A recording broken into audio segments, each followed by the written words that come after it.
প্রতিদিন ভাই ভাইয়ের থেকে পলায়ন করবে, ওয়া উম্মিহি ওয়া আবি, পিতামাতার থেকে পলায়ন করবে, ওয়া সাহিবাতিহি ওয়া বানি, স্ত্রী সন্তানদের থেকে পলায়ন করবে।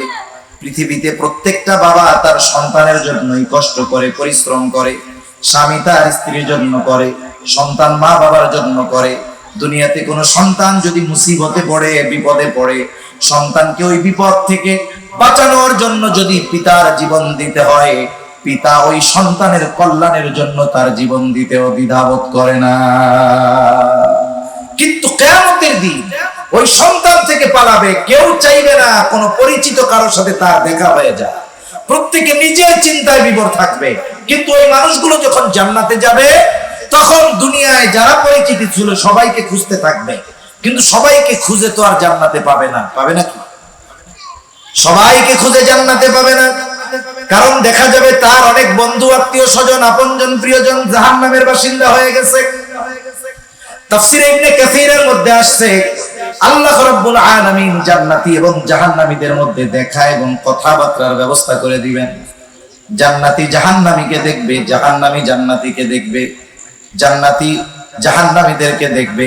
দেখার জন্য জাহান্নামে যাওয়া লাগবে না, আল্লাহ তাআলা দেখায় দিতে পারবে। আধুনিক প্রযুক্তির কল্যাণে এটা আমাদের জন্য বোঝা সহজ।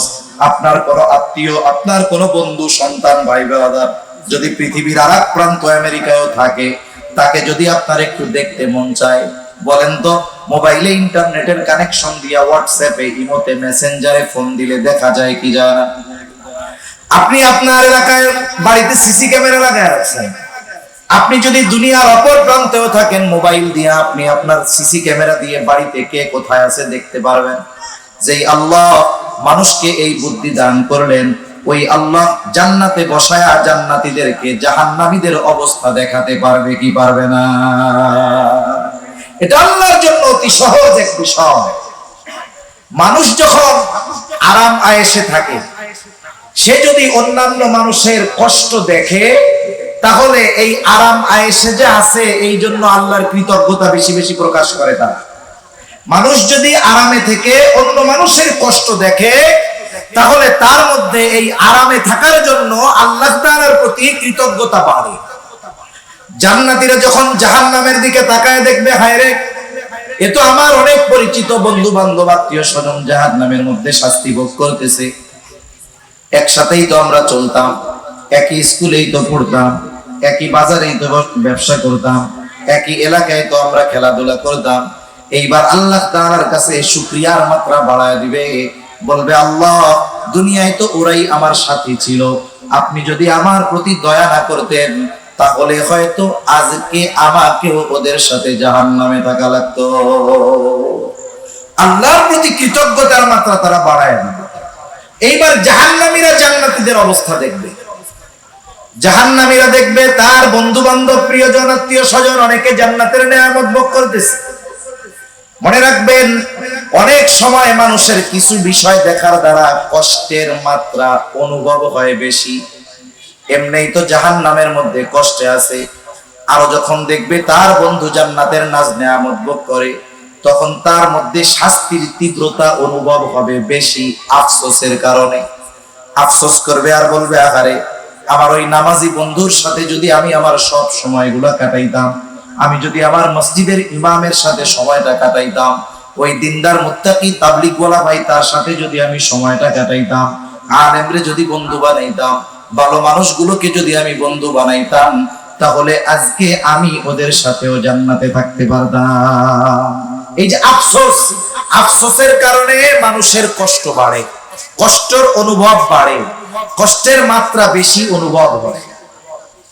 দেখা হইল, এইবার কথাবার্তার ব্যবস্থা আল্লাহ করে দিল। আল্লাহ রাব্বুল আলামিনের পরে বলেন, ফি জান্নাতি ইয়াতাসাআলুনা আনিল মুজরিমিন মা সালাকাকুম ফি সাকার। জান্নাতীরা জান্নাতের মধ্যে পরস্পর আলোচনা করবে, তাদের কাছে জানতে চাইবে, মা সালাকাকুম ফি সাকার, কোন কারণে তোমরা এই সাকারের অধিবাসী হইলা, কোন কারণে তোমরা জাহান্নামী হইলা। তাদেরকে জিজ্ঞাসা করবে। আল্লাহ রাব্বুল আলামিন কোরআনুল কারীমের মধ্যে ওই জাহান্নামীরা কি জবাব দিবে আল্লাহ তাআলা তাও জানায় দিয়েছে। কত সুন্দর স্পষ্ট কথা যে তারা জবাবে বলবে তারা কেন জাহান্নামী। জান্নাতীরা প্রশ্ন করতেছে কোন কারণে বা কোন জিনিসে তোমাদেরকে এই সাকারে অধিবাসী বানাইলো, কেন তোমরা জাহান্নামী হইলা। এবার জাহান্নামীরা জবাব দিবে, কি জবাব দিবে? যেই কারণগুলোয় তারা জাহান্নামে গেছে, প্রথমত আমাদের খেয়াল রাখতে হবে ওই কারণগুলো যদি আমাদের মধ্যে থাকে, জাহান্নামীরা যেই কারণে জাহান্নামী ওই কারণগুলো যদি আমাদের মধ্যে থাকে, আমরা কি ওইগুলো রাখবো নাকি বাহির করে দিব? জোরে বলেন, রাখবো না বাহির করে দিব? কারণ দুই একজন আছেন নাকি যে হুজুর সবাই তো জান্নাতে যাইতে চায়, আমি একটু জাহান্নামে যাইবার চাই। আছেন দুই একজন?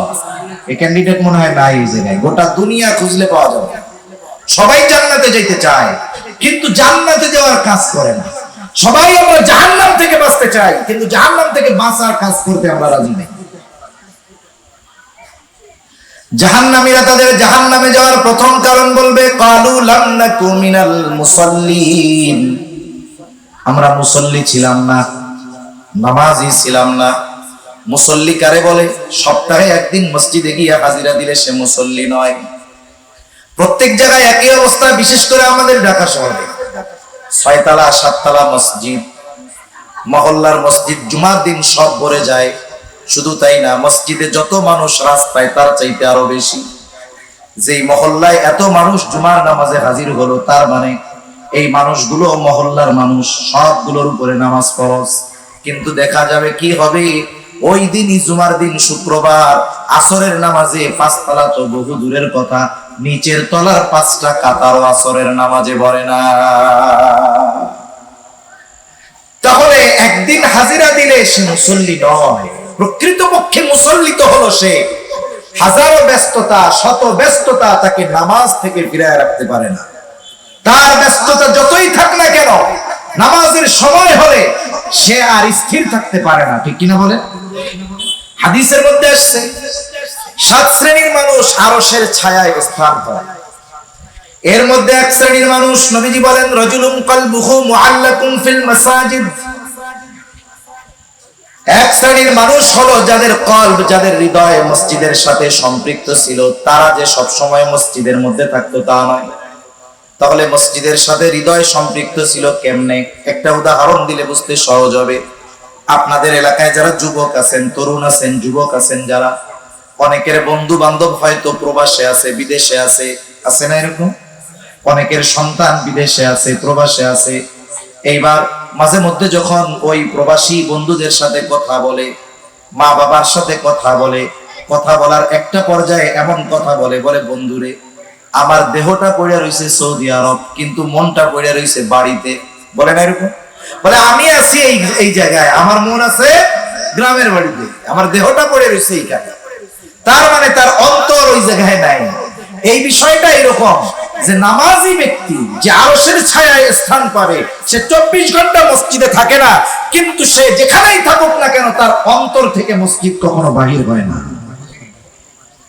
সে যখন ফজরের নামাজ পড়ে বের হয়ে যায়, তার চিন্তায় থাকে কর্ম যত থাক, যত ব্যস্ততা থাক, ব্যবসা থাক, কৃষি কাজ থাক, অন্যান্য যত কাজ থাক, সিএনজি চালানো থাক, জোহরের ওয়াক্ত হবে, আজান হবে, আর কোনো কাজ হবে না, মসজিদে যেতে হবে। জোহরের পরে বের হলো, ওই একই নিয়ত যে যত ব্যস্ততা থাক, আসরের নামাজ বাদ দেওয়া যাবে না, মসজিদে আসতে হবে। আসরের নামাজ পড়লো, এরপরে চিন্তা মাগরিবের নামাজে মসজিদে আসতে হবে। মাগরিব পড়লো, যত ক্লান্তি থাক ঘুমায় যাওয়া যাবে না, এশার নামাজ মসজিদে আসতে হবে। এশা পড়ে ঘুমাইলো, চিন্তা যত ঘুম গভীর হোক না কেন, ফজরের নামাজ মসজিদে যাইতে হবে। আল্লাহু আকবার। লোকটা যদিও মসজিদে নাই কিন্তু তার অন্তর মসজিদের সাথে সম্পৃক্ত আছে না? আছে। এই জন্য নামাজি যারা, প্রকৃত মুসল্লি যারা, এরাই মূলত আরশের ছায়ায় স্থান পাবে। মুসল্লি হলো তো লাভ, 5 ওয়াক্ত নামাজ পড়লে লাভ আছে না নাই? আখিরাতের লাভ থাক, আগে একটু দুনিয়ার লাভ আমরা শুনি। আচ্ছা, দুনিয়াতে মানুষ ব্যস্ততার কারণে নামাজ পড়ার টাইম পায় না। বড় বড় বাজারে ব্যবসায়ী নামাজ পড়ে না কেন? বলে ব্যবসার ব্যস্ততা, এত কাস্টমারের ভিড় যে আমি নামাজ পড়ার সময়ই পাই না, এরকম বলে কি বলে না? সিএনজি চালায় নামাজ পড়ে না কেন? বলে যাত্রী টানতে টানতে নামাজ পড়ার টাইম পাই না। আরেকজন নামাজ পড়ে না, বলে কেন? বলে সুদের ঋণ উঠাইছিলাম কিস্তির টাকা জোগাড় করতে করতেই তো জান যায়, নামাজ পড়বো কোন সময়, আছে না নাই? তার মানে মানুষ 5 ওয়াক্ত নামাজ না পড়ার পেছনে যত কারণ আছে, এর মধ্যে অন্যতম একটি কারণ হলো মানুষ নিজের জীবন উপকরণ তথা রিজক অন্বেষণের জন্য নামাজ পড়ার টাইম দেয়। কথা বুঝতে পারছেন তো? সিএনজি ওলা সিএনজি কেন চালায়, দোকানদার দোকানদারি কেন করে, ব্যবসায়ী ব্যবসা কেন করে, চাকরিজীবী চাকরি কেন করে, কৃষিজীবী কৃষিকাজ কেন করে? শখে করে না, করে রিজিকের জন্য। ঠিক কিনা বলেন? এবার যদি এটাই হয়ে থাকে, একটু বুঝে থাকলে জবান করে জবাব দিবেন। বলেন তো রিজিকের মালিক কে? আর একটু জোরে বলেন না কে? আরো জোরে বলেন না কে? রিজিকের মালিক আল্লাহ, কোনো সন্দেহ নাই। বলেন তো রিজিকের মালিক যেহেতু আল্লাহ, রিজিক পাওয়ার পদ্ধতি যদি আল্লাহ বলে দেয়, এর চাইতে আর উত্তম পদ্ধতি কোনো কিছু হতে পারে নাকি?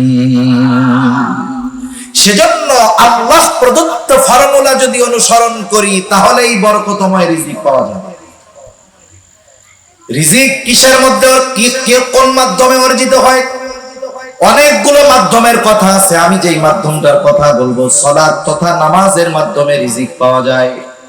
আল্লাহ রাব্বুল আলামিন কোরআনুল কারীমের মধ্যে বলেন, ওয়া'মুর আহলাকা বিস-সালাতি ওয়াসতাবির আলাইহা লা নাসআলুকা রিজকা নাহনু নারযুকুকা ওয়াল আকিবাতু লিত-তাকওয়া। তবে এই নামাজ একা পড়লে হবে না, মুসল্লি একা হলে হবে না, ঘরের মানুষগুলাকেও মুসল্লি বানাতে হবে। কারণ আল্লাহ তাআলা কোন অভিভাবককে ছাড় দিবেন না। প্রত্যেকটা অভিভাবককে তার অধীনস্থদের ব্যাপারে কিয়ামতে আল্লাহ জিজ্ঞাসা করবেন। নবীজি বলেন, কুল্লুকুম রাঈন ওয়া কুল্লুকুম মাসউলুন আন রাইয়াতিহি। প্রত্যেকেই দায়িত্বশীল, প্রত্যেককে তার দায়িত্বের ব্যাপারে জিজ্ঞাসা করা হবে। শুধু তাই না, আল্লাহ তাআলা কোরআনুল কারীমের মধ্যে বলেন, ইয়া আইয়ুহাল্লাযীনা আমানু কু আনফুসাকুম ওয়া আহলিকুম নারা। হে ঈমানদারেরা, নিজে জাহান্নামের আগুন থেকে বাঁচো, অধীনস্থদেরকেও বাঁচাও। তাহলে বলেন তো, পিতা যদি একা নামাজ পড়ে, অধীনস্থরা যদি নামাজ না পড়ে, কাজ হবে? ধরা খেতে হবে কি হবে না? নিঃসন্দেহে হবে। আরেকটা বিষয়, অভিভাবকের রিজিকে বরকত হবে অধীনস্থদের নামাজি হওয়ার কারণে।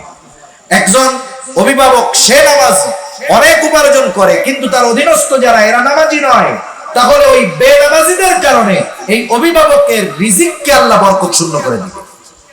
অনেকে মাঝে মধ্যে প্রবাস থেকে ফোন দেয়, বলে যে হুজুর একটু দোয়া করেন। কেন দোয়া কেন? বলে এত উপার্জন করি, বরকত হয় না।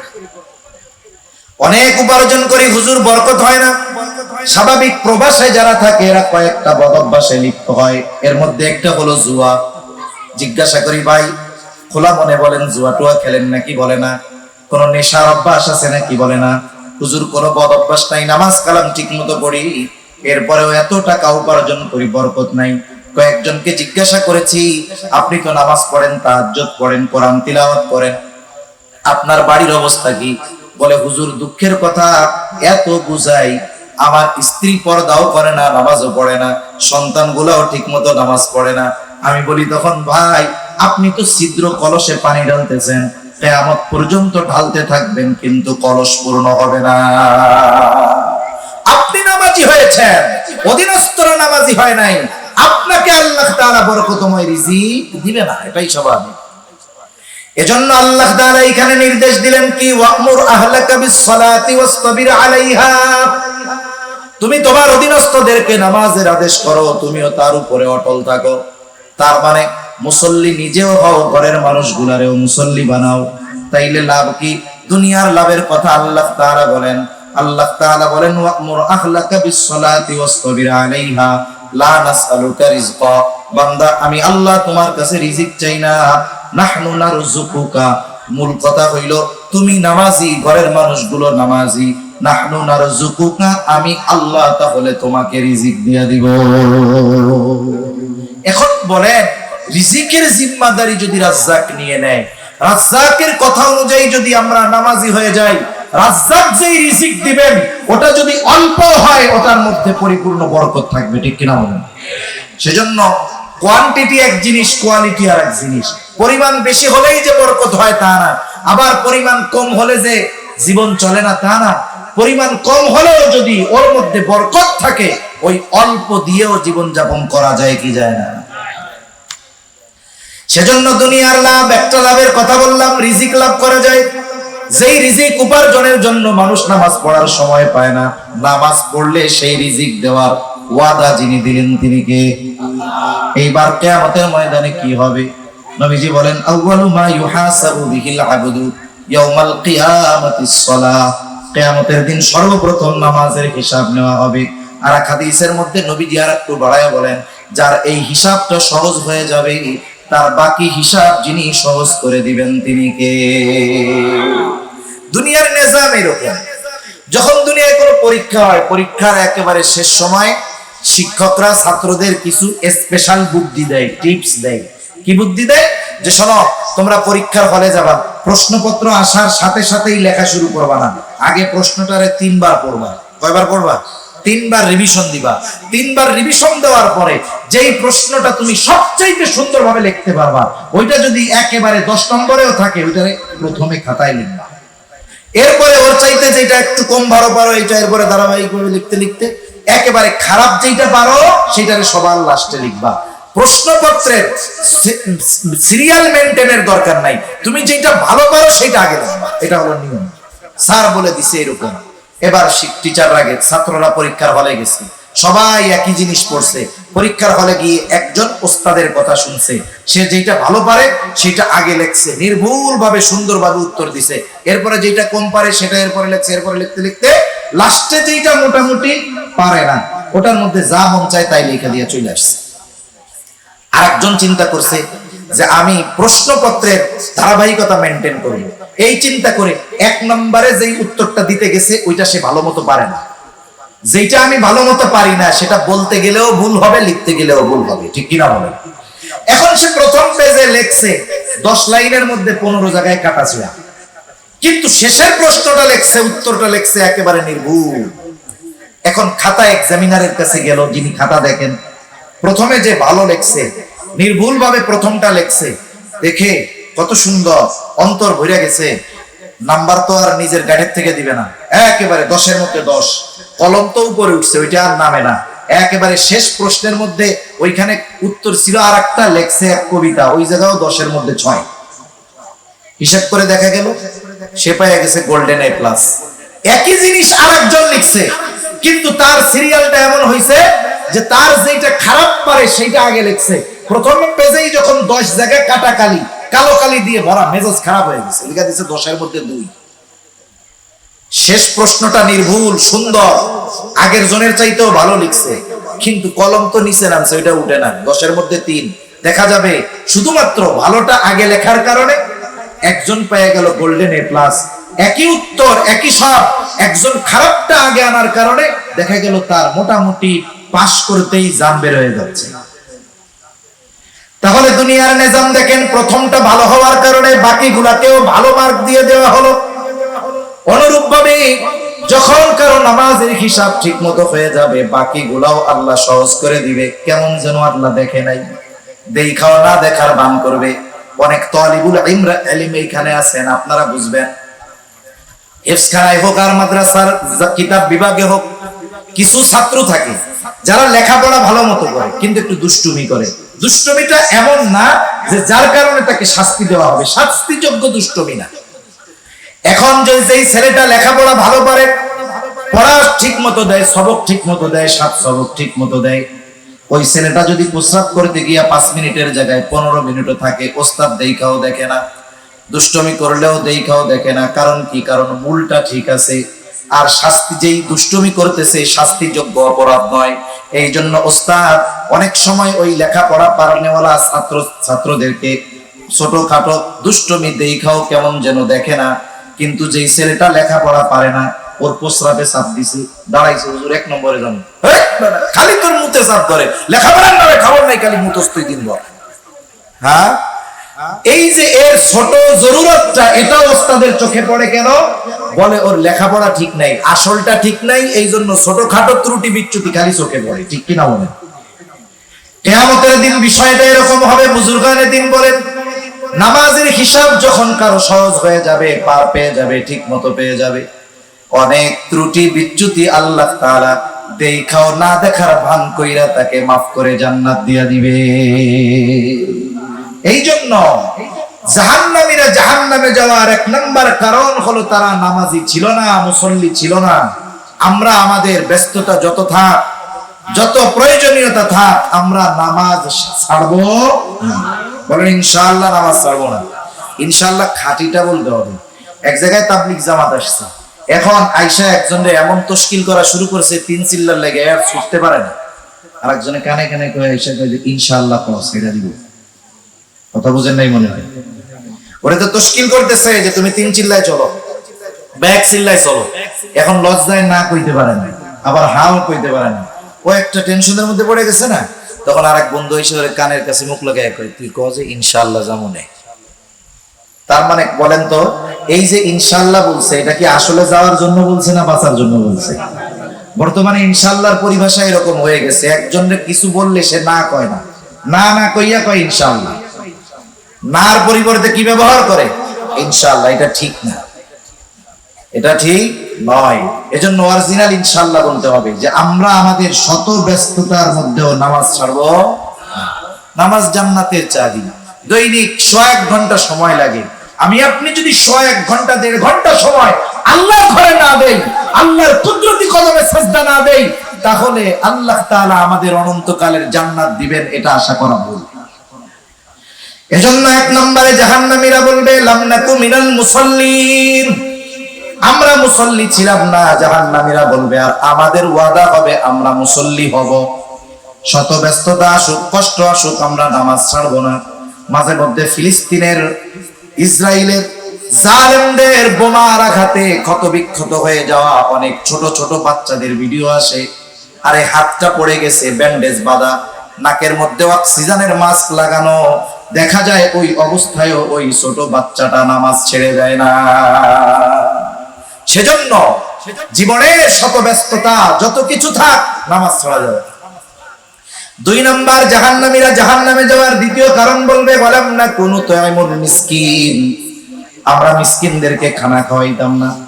সাধারণভাবে খানা খাওয়ানো এটা ফজিলতের কাজ। নবীজির কাছে একজন এসেছেন, এসে জিজ্ঞাসা করে আইয়ুল ইসলামি খায়র, ইসলামের মধ্যে সর্বোত্তম আমল কোনটা? নবীজি উম্মতের রূহানি ডাক্তার, রোগীর অবস্থা বুঝা প্রশ্নের জবাব দিতেন। দেখা যাইতো একই প্রশ্ন ব্যক্তির পরিবর্তনের কারণে জবাবের ভিন্নতা থাকতো। নবীজি তাকে বলতেছে তুতাইমুত তাআম ওয়া তাকরাউস সালাম আলা মান আরাফতা ওয়া মান লাম তারিফ, তুমি মানুষকে খানা খাওয়াও, পরিচিত অপরিচিত মানুষকে বেশি বেশি সালাম দাও। নবীজি সাল্লাল্লাহু আলাইহি ওয়াসাল্লাম বলেছেন তুতাইমুত তাআম, খানা খাওয়াও, কোন স্তর বিন্যাস করেন নাই, বলেন নাই গরিবরে খাওয়াও, ধনীরে খাওয়াবা না, অসহায়রে খাওয়াও, এইরকম নবীজি বলেন নাই। তার মানে বোঝা গেল কোন ব্যক্তি যদি আল্লাহর জন্য কাউকে খানা খাওয়ায়, এই খানা খাওয়ানো এটা উত্তম একটা আমল। যার প্রয়োজন নাই তাকেও যদি আল্লাহর জন্য খাওয়ায় তাহলে সওয়াব, আর যার প্রয়োজন আছে তাকে যদি খাওয়ায়, বলেন তো সওয়াব বেশি না কম? তার খাবার প্রয়োজন, মিসকিন যে তার তো খাবার প্রয়োজন, ক্ষুধার্ত যে তার খাবার প্রয়োজন। নবীজি বলেন যে এক মুমিন ভাইয়ের প্রয়োজন মিটায়া দিবে আল্লাহ তাআলা, দুনিয়া আখিরাতে তার প্রয়োজন মিটায়া দিবে। সুবহানাল্লাহ। এজন্য মিসকিন, অসহায়, দরিদ্র যারা, এদের খাবারটা প্রয়োজন। তাহলে আপনি যদি মিসকিন, অসহায় এদের খাবার খাওয়ান, 2টা কাজ হবে। 1 নম্বরে খানা খাওয়ানোর ফজিলত অর্জন করতে পারবেন, 2 নম্বর তার প্রয়োজন মেটানোর জন্য সওয়াব পাওয়া যাবে। প্রতিদান আল্লাহ কি দিবেন বলে দুনিয়া আখিরাতের প্রয়োজন আল্লাহ তাআলা মেটানোর জিম্মাদারি নেবেন। সুবহানাল্লাহ। এজন্য মিসকিন, অসহায়দেরকে খানা খাওয়াবো। অনেক সময় অনেক দরিদ্র অভাবী মানুষ আমাদের কাছে খানা খাইতে চায়, আমরা তাড়ায় দেই। খারাপ ব্যবহার করা যাবে না। ভালো কথা, এটাও কিন্তু সাদাকা। আপনি 10 টাকা দিয়া যদি তারে খোটা দেন, 100 টাকা দিয়া যদি খোটা দেন, এটা গুনাহ হবে।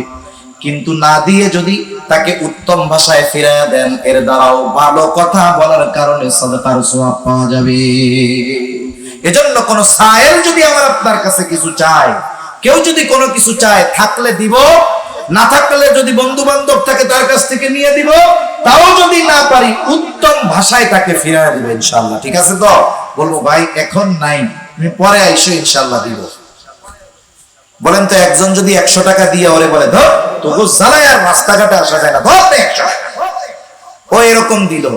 আরেকজন না দিতে পারলো ঠিক, কিন্তু বললো ভাই দিতে পারলাম না, তুমি পরে আসলে, তাহলে তাকে শাস্তি দেওয়া হবে ঠিক, কিন্তু অনন্তকাল জাহান্নামে থাকবে না। কিন্তু যেই ব্যক্তি ওই অপরাধগুলার সাথে সাথে কিয়ামতের ব্যাপারে অবিশ্বাসী, নিঃসন্দেহে অনন্তকাল তাদেরকে জাহান্নামে থাকা লাগবে। ওয়াকুন্না নুকাযযিবু বিয়াউমিদ্দিন, আমরা কিয়ামতের দিবসকে অস্বীকার করতাম। কিয়ামতের প্রতি বিশ্বাস এটা ঈমানের 6টি ভিত্তির অন্যতম একটি ভিত্তি।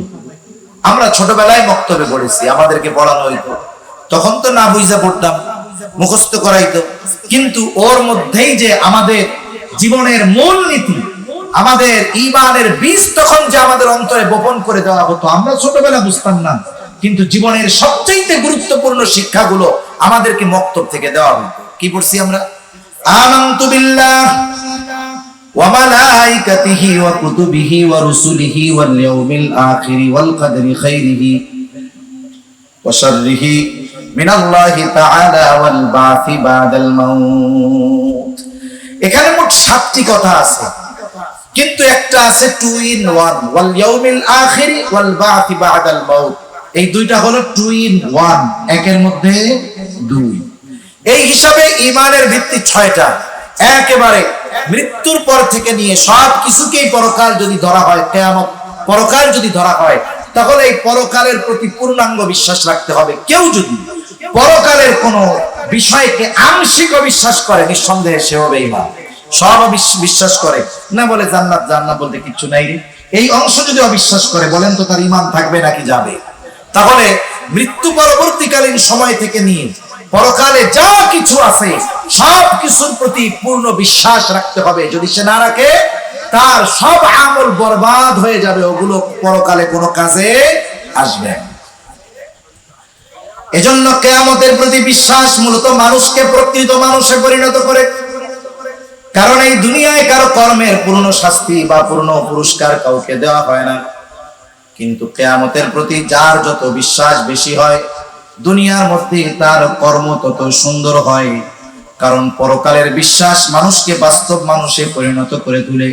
একটা মানুষকে সিসি ক্যামেরার দ্বারা, আইনের দ্বারা, প্রশাসনের দ্বারা পরিপূর্ণ অপরাধ থেকে ফেরানো অসম্ভব, কিন্তু ওই মানুষটার মধ্যে যদি আল্লাহর ভয় ঢুকে যায়, কিয়ামতের দিন আল্লাহর সামনে দাঁড়িয়ে হিসাব দেওয়ার ভয় যদি তার মধ্যে ঢুকে যায়, আল্লাহর কসম, মানুষের সামনে তার চরিত্র যেমন হয়, রাতের আধারে একাকী তার চরিত্র তেমনই থাকে। এমন হয় না যে মানুষের সামনে তার চরিত্র একরকম, মানুষের অগোচরে তার চরিত্র আরেক রকম, এমনটা হয় না। বরং ওই পরকালের ভয় তার চরিত্রকে মানুষের সামনেও যেমন ভাবে উপস্থাপন করে, লোকচক্ষুর অন্তরালেও তার চরিত্রটা ওই রকম সুন্দরই থাকে। এরপরে তারা কি বলবে? বলবে হাত্তা আতানাল ইয়াকিন। এভাবেই চলছিল হায়াত।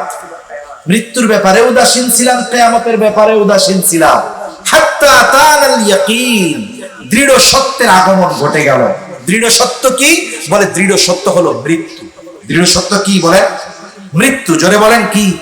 এ দুনিয়াতে আল্লাহ তাআলার ব্যাপারে অবিশ্বাসী লোক অনেক আছে, নাস্তিক আছে না নাই? স্রষ্টার অস্তিত্বের ব্যাপারে এ দুনিয়ায় মানুষ বিভক্ত। একদল বলে স্রষ্টা বলে কিছু নাই, আরেক দল সংশয়বাদী বলে থাকতেও পারে নাও পারে। আমরা বলি আল্লাহ তাআলা আছেন, কোনো সন্দেহ নাই, আল্লাহর অস্তিত্ব আছে। এই ব্যাপারে ইখতিলাফ আছে, কিন্তু মৃত্যুর ব্যাপারে মতানক্য এ দুনিয়ায় আছে। কথা বলে না। নাস্তিক কে কথা বলে যে আমি মরবো না, এটা কি বলে? তাহলে মৃত্যু এটা এমন এক সত্য যেটাকে সবাই স্বীকার করে, এজন্য এটাকে দৃঢ় সত্য বলা হয়েছে। হাত্তা আতানাল ইয়াকিন, দৃঢ় সত্যের আগমন ঘটলো, মৃত্যু চলে আসলো। কি হবে? আল্লাহ তাআলা বলেন ফামা তানফাউহুম শাফাআতুশ শাফিঈন, এদের জন্য কোনো সুপারিশকারীর সুপারিশ গ্রহণ করা হবে না। কেউ যদি আমলগুলো খারাপ করে, ঈমান ঠিক থাকে, শাস্তির পরে সে মাফ পেয়ে যাবে। কিন্তু এই 4 বদঅভ্যাসের মধ্যে যদি তার এটাও থাকে যে সে পরকালকে অস্বীকার করতো, নিঃসন্দেহে সে জাহান্নামী, তার জন্য কারো সুপারিশ কবুল হবে না। তাই আল্লাহ তাআলা আমাদের সকলকে এই জাহান্নামীদের জাহান্নামে যাওয়ার এই কর্মগুলো থেকে বেঁচে থাকার তৌফিক দান করুন। সকলে জবান খুলে বলি আমিন, আরো জোরে বলি আমিন। ওয়া আখিরু দাওয়ানা আনিল হামদুলিল্লাহ।